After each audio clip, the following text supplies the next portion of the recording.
एक साहब पूछते हैं कि वो पेशे से डॉक्टर हैं और किसी दवाई की कंपनी के साथ क्या वो एग्रीमेंट कर सकते हैं, ये हलाल है या नहीं है।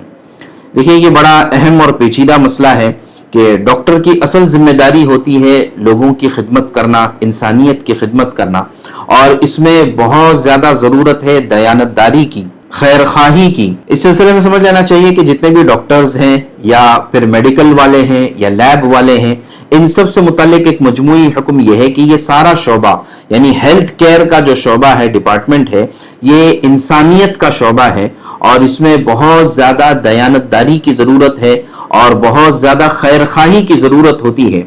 और असल इलाज तो वो है जो कम पैसों में हो जाए।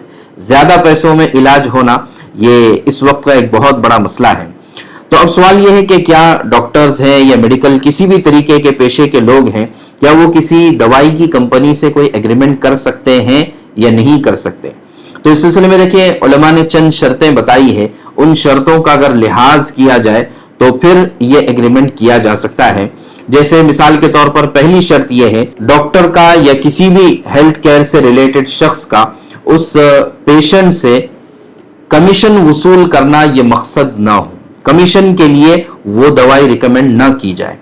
दूसरा यह है कि वो दवाई सबसे ज्यादा मुफीद हो तो ही रिकमेंड की जाए, वरना उसके अलावा दूसरी दवाई अगर हो तो फिर जाहिर है कि आपको किसी दूसरी दवाई को रिकमेंड करना पड़ेगा। तीसरी शर्त यह है कि ये जो दवाई बनाने वाली कंपनी है, ये डॉक्टर्स को बाज मर्तबा जो तोहफे और गिफ्ट्स वगैरह देते हैं तो ये अपने प्रॉफिट में से दें, ये मरीजों के पास से, पेशेंट से उसका खर्च वसूल ना करें। ये तीसरी शर्त है। तो अगर इन तीन शर्तों का कोई रियायत करता है और फिर दयानतदारी के साथ अगर किसी एक कंपनी से उसका एग्रीमेंट होता है और फिर जब भी जरूरत पड़ती है और पेशेंट की खैरखाही के साथ अगर वो उस कंपनी की दवाई को रिकमेंड करता है और उस पर न कमीशन वसूल करता है और न ही उससे कोई खर्चा वसूल किया जाता है पेशेंट से, तो फिर इसकी इजाजत है कि डॉक्टर्स और लैब वाले और मेडिकल वाले ये उन दवाई की कंपनियों से एग्रीमेंट कर सकते हैं।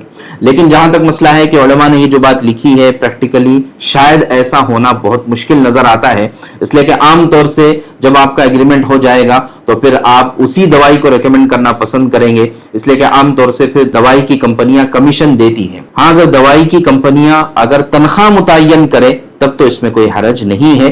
तो बार बार इसको देखने की जरूरत है कि कहीं इसमें खयानत ना हो जाए, कहीं मसलहत के खिलाफ वर्जी ना हो जाए। इन शर्तों के साथ इसकी गुंजाइश है।